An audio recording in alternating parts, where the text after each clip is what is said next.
గోపాల్ సాముద్రిక శాస్త్రానికి స్వాగతం. మనం సాముద్రిక శాస్త్ర అధ్యయనంలో భాగంగా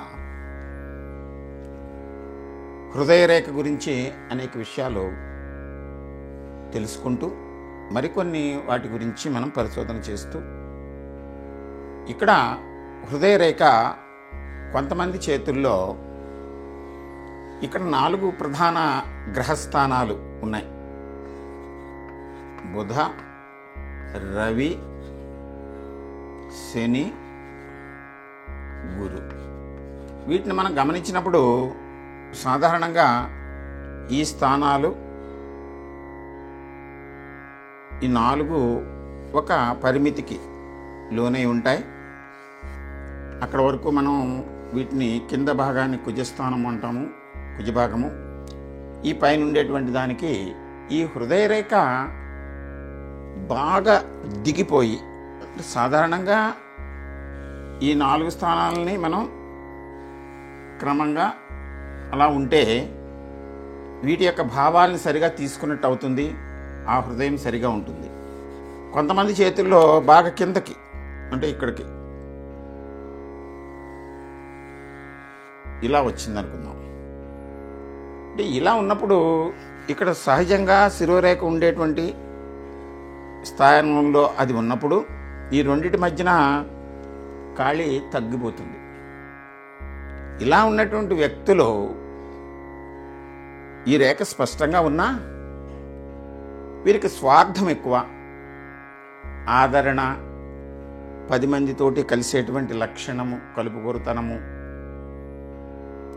ఈ వితరణ, ప్రేమ, ఇవన్నీ భావాలు తగ్గిపోయి తమకు కావాలనేటువంటి ప్రతిదీ ఆశ, అత్యాశ. ఎప్పుడైతే ఆశ కలుగుతుందో దానికోసం కొంత మనం వేరే మార్గాల్ని అన్వేషించేటువంటి లక్షణం కూడా వీరిలో, ఇటువంటి వ్యక్తుల్లో చేరిపోతుంది. అంటే ఇది పూర్తిగా గురుస్థానానికి చేరకుండా ఈ మధ్యలో ఎక్కడో ఆగితూ ఇది బాగా తగ్గి ఉన్నప్పుడు, అంటే శిరోరేఖకి హృదయరేఖకి ఖాళీ బాగా తగ్గి ఉన్నప్పుడు గ్రహస్థానాలు విస్తృతి పెరిగిపోతుంది, ఈ భాగం తగ్గిపోతుంది. కొంతమంది చేతుల్లో దీనికి వ్యతిరేకంగా, అంటే ఈ గ్రహస్థానాలకి దగ్గరగా, అంటే పైకి పెరిగిపోయింది, సమపాళల్లో లేకుండా. ఏదైనా సరే మనకి అరచేతిలో ఉండేటువంటి ఈ రేఖలు, వాటి యొక్క భావాలు సమపాళల్లో ఉండాలి, సమానంగా ఉండాలి, సవ్యంగా ఉండాలి, విమలంగా ఉండాలి, విపులంగా ఉండాలి, లోతుగా ఉండాలి, దీర్ఘంగా ఉండాలి, అన్నీ సరైనటువంటి పాళల్లో లేకుండా. ఇది ఈ గ్రహస్థానాల యొక్క విస్తృతిని ఎప్పుడైతే తగ్గించేస్తుందో ఇటువంటి హృదయరేఖ కలిగినటువంటి వ్యక్తులు ఈర్ష్య, అసూయ, వీళ్ళకి దయాదాక్షిణ్యాలు తక్కువగా ఉంటాయి. ఇతరులతోటి ఒక కలుపుగోరుగా మాట్లాడేటువంటి లక్షణం ఉండదు. దీనికి తోడు శుక్రస్థానం గనక ఉబికి ఉంటే వీళ్ళు కామోద్రీకులు అవుతారు. ఈర్ష్య, అసూయలతో పాటు కామ కోరికలు ఎక్కువగా ఉంటాయి. ఇటువంటి వ్యక్తులు ఎదుటి వ్యక్తుల్ని చులకనగా చూస్తూ తమకు అవసరమైనటువంటి పనులకి వాటిని ఉపయోగించుకోవాలనేటువంటి భావనతోటి కొంచెం అసూయ కలిగి ఉంటారు. ప్రతిదానికి ఇతరులతో పోల్చుకుంటూ ఉంటారు. వారు ఏదైనా ఉన్నతమైన స్థితికి వెళితే వీళ్ళు దాన్ని భరించలేనటువంటి లక్షణాన్ని కలిగి ఉంటారు. ఇది అరుదుగా కనిపిస్తూ ఉంటుంది. ఇది కొంతమంది చేతుల్లో ఇక్కడ శిరోరేఖ ఇలా ఉంటుంది. ఈ శిరోరేఖ వైపు ఈ హృదయరేఖ ఇలా వచ్చి అక్కడి నుంచి గురుస్థానం వైపు వెళ్ళింది అనుకుందాం. ఇలా ఉన్నటువంటి వ్యక్తులు వాళ్ళకి మానసికమైనటువంటి మనోబలం తక్కువగా ఉండి ప్రతి దానికి ఇతరుల పైన ఆధారపడేటువంటి లక్షణం కలిగి ఉంటారు. ఇటువంటి వ్యక్తులు అంటే శిరోరేఖ ఏ వయసులో ఇది ఇక్కడ వంగి ఉంది అనేటువంటిది గమనించాలి మనం. అంటే ఈ వయస్సు, ఈ రేఖ యొక్క లెంగ్త్ని బట్టి మనం అంచనా వేస్తాం. ఈ మొత్తం ఈ రేఖను 100 సంవత్సరాలుగా తీసుకుని ఎక్కడ బెండ్ అవుతోంది, అక్కడి నుంచి మళ్ళీ ఏ విధంగా అంటే అక్కడికి వచ్చేసరికి తన యొక్క ఉనికిని, తన యొక్క ఆలోచనని కోల్పోతూ ఇతరుల మీద ఆధారపడేటువంటి లక్షణాన్ని కలిగి ఉంటారు ఇటువంటి వ్యక్తులు. కొంతమంది చేతుల్లో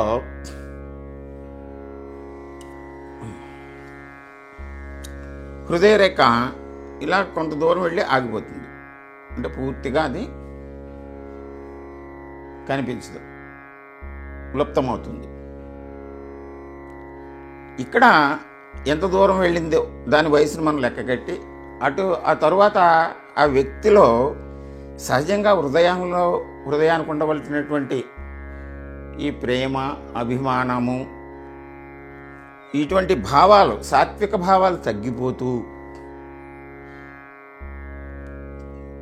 అనేకమైనటువంటి కష్టాలని తమ మీద ఆపాదించుకుంటూ, ఇతరులతోటి పోల్చినప్పుడు తానే కష్టపడుతున్నాను అనుకుని ఒక ఆత్మన్యూనతా భావంలోకి వెళుతూ ఉంటారు వీరు. ఇటువంటి వ్యక్తులు ఈ రేఖ ఎక్కడతోటి ఆగిపోయిందో మనం ఆ వయసుని కూడా అంచనా వేసి ఆ తదుపరి వయసులో వీళ్ళు అనేకమైనటువంటి ఈతి బాధలు మాకే ఉన్నాయి అనేటువంటి భావనలోకి వెళుతూ ఉంటారు వీళ్ళు. కొంతమంది చేతుల్లో ఈ హృదయ రేఖ ఈ బుధస్థానము దిగువలో ప్రారంభమయ్యి ఇలాగ విస్తరిస్తూ శనిస్థానము వైపు చూసి గురుస్థానముకు వెళ్తాయి. ఇక్కడ వీరి యొక్క భావనలన్నీ కూడా వారి స్వార్థము, సంపద వాటి మీదకు వెళుతూ తదుపరి మిగిలినటువంటి వితరణ వాటి గురించి, అంటే ఎక్కువ శాతము ఈ సంపదను, స్వార్థాన్ని, మతావేశాన్ని, తమకు చెందినటువంటి వాటిని రక్షించుకునేటువంటి క్రమంలోనూ, ధనాన్ని, సంపదను వృద్ధి చేసుకునే క్రమంలోనూ ఆలోచన చేస్తూ మిగిలినటువంటి విషయాల వైపు, అంటే ప్రాపంచిక విషయాల వైపు ఎక్కువగా వీళ్ళు తమకు చెందినటువంటి విషయాల వైపు, తమ కోరికల వైపు ఎక్కువగా ఆలోచన చేస్తూ ఇతరుల ఎడల, కుటుంబం ఎడల, స్నేహితుల ఎడల ఈ భావాలు, వితరణ భావాలు తక్కువగా ఉండేటువంటి లక్షణం కలిగి ఉంటారు. కొంతమంది చేతుల్లో ఈ హృదయ రేఖ రవిస్థానము వైపు వెళ్ళి మళ్ళీ తర్వాత ఇక్కడ ఇది రవిస్థానం నుంచి ఎంతవరకు వెళ్ళిందో దాన్ని బట్టి మనం అంచనా వేయాలి. ఇక్కడ ఇటువంటి వ్యక్తులు ప్రతిదీ ఎక్కువ కోరుకుంటూ ఉంటారు. ప్రేమ, అభిమానము, ఇతరుల నుంచి ఆకర్షణ, అలాగే తమకంటే ఉన్నతమైనటువంటి స్థితిలో ఉన్నటువంటి వారితోటి స్నేహము, ఎక్కువ స్థితిలో ఉన్నటువంటి వారి వైపు ప్రేమ, అభిమానము, వాళ్ళ యొక్క ప్రాపకాన్ని పొందాలనేటువంటి కోరిక, అటువంటి వ్యక్తుల వైపు ఆకర్షితులు అవుతూ, వాళ్ళు వీరిని ఆకర్షించినా కాకపోయినా వీరు వారి వైపు తమ యొక్క మనస్సును పెడుతూ తరచూ వారి దృష్టిలో పడాలనేటువంటి కోరికలతోటి, వారితోటి మమేకం అవ్వాలనేటువంటి కోరికతోటి, వారిని ఆకర్షించాలనేటువంటి కోరికతోటి ధనవంతులు, తర్వాత అందములో వాళ్ళు ఏ రకమైనటువంటి భావాలు ఎక్కువగా ఉండాలని కోరుకుంటారో అటువంటి భావాలు కలిగిన వారి వైపు వీళ్ళ యొక్క ప్రవర్తన, వారి యొక్క ఆకర్షణ వెళుతూ ఉంటుంది. అది ఎంతవరకు సాధిస్తారు అనేటువంటిది మిగిలిన రేఖలను బట్టి. అయితే కోరిక అయితే అటువైపుకి వెళుతుంది. ఎక్కువ డబ్బున్న వాళ్ళని ప్రేమించాలి, ఎక్కువ డబ్బున్న వాళ్ళతోటి స్నేహం చేయాలి, ఎక్కువ ఆకర్షణ ఉండేటువంటి వాళ్ళతోటి, ఎక్కువ రాజకీయ పలుకుబడి ఉండే వాళ్ళతోటి మనం కూడా వెళ్ళాలి, ఎక్కువ కళల్లో అభినివేశం కలిగిన వాళ్ళతోటి మమేకం అవ్వాలి, వాళ్ళ ప్రేమను పొందాలి, వాళ్ళని ఆకర్షించాలి. ఇలాగ ప్రతిదీ కూడా ఎక్కువగా ఊహించుకొని అటువంటి వారి వైపు వీరి యొక్క మనస్సు ప్రేరణ పొంది వెళుతూ ఉంటుంది. ఈ విధంగా ఉండేటువంటి రేఖలు ఉన్నటువంటి వారు తరచూ ఈ మిగిలిన రేఖలు స్పష్టత ఉంటే కొంతవరకు విజయాన్ని సాధిస్తారు. ఈ రేఖలో, అదృష్ట రేఖలో కానీ మిగిలిన జీవిత రేఖ, శిరోరేఖపై ఏమైనా బ్రేక్స్ ఉంటే అటువంటి కోరికల వలన కొంత అవమానాన్ని పాలయ్యేటువంటి అవకాశం కూడా ఉంటుంది. ఇక్కడ కొంతమంది చేతుల్లో ఈ హృదయరేఖ ప్రారంభంలోనే బుధస్థానం వైపు చూసి మామూలుగా అలాగా వెళుతున్నటువంటి, అంటే బుధుడు వ్యాపార కారకుడు. ప్రతి దాంట్లోనూ కూడా వాళ్ళ సంబంధ బాంధవ్యాల్లోనూ వాళ్ళు ఇతరులతోటి ప్రవర్తించే తీరులో వ్యాపార భావాన్ని, అంటే నాకేమొస్తుంది వాళ్ళకేమో వెళుతుంది అనేటువంటి భావాన్ని కలిగి ఉంటారు. ఇటువంటి వ్యక్తులు బ్యాలెన్స్గా ప్రతిదాన్ని కూడా ఇచ్చుకోవటం, పుచ్చుకోవటం, తాము పొందటం, ఇతరులకు ఇవ్వటం, ఇలాంటి వాటి మీద ఎక్కువగా వాళ్ళ యొక్క మనస్సుని పెడుతూ ఉంటారు. కొంతమంది చేతుల్లో ఈ హృదయ రేఖ ఇలాగ ప్రారంభమయ్యి శిరోరేఖ వైపు వంగి తదుపరి శనిస్థానం వైపు కానీ గురుస్థానం వైపు కానీ వెళుతుంది. ఇది దీంట్లో కలవకుండా దగ్గరగా వచ్చి మధ్యలో ఖాళీ కనబడుతుంది, మధ్యలో గ్యాప్ ఉంటుంది. ఇలాగా విస్తరించినటువంటి హృదయరేఖ కలిగిన వాళ్ళు వాళ్ళ యొక్క బుద్ధితోటి ఈ శనిస్థానము ప్రాంతంలో ఈ మెలిక ఏర్పడినప్పుడు లోభత్వాన్ని కలిగి, కఠినత్వాన్ని, అవసరమైతే వీరు తమ స్వార్థం కోసం అసత్యాన్ని, అబద్ధాన్ని, మోసాన్ని కూడా ఉపయోగిస్తూ తమ పనుల్ని పూర్తి చేసుకుంటూ ఉంటారు ఇటువంటి వ్యక్తులు. కొంతమంది చేతుల్లో హృదయరేఖ ఈ శిరోరేఖతోటి కలిసిపోతుంది. ఇలా కలిసిపోయి అక్కడి నుంచి మళ్ళీ విడిపోతుంది. ఇక్కడ శిరోరేఖతోటి ఎక్కడ కలుస్తుందో ఆ వయసును మనం పరిగణలోకి తీసుకుని అక్కడి నుంచి ఆ వ్యక్తులకు స్వతంత్ర భావాలు తగ్గిపోతూ ఉంటాయి.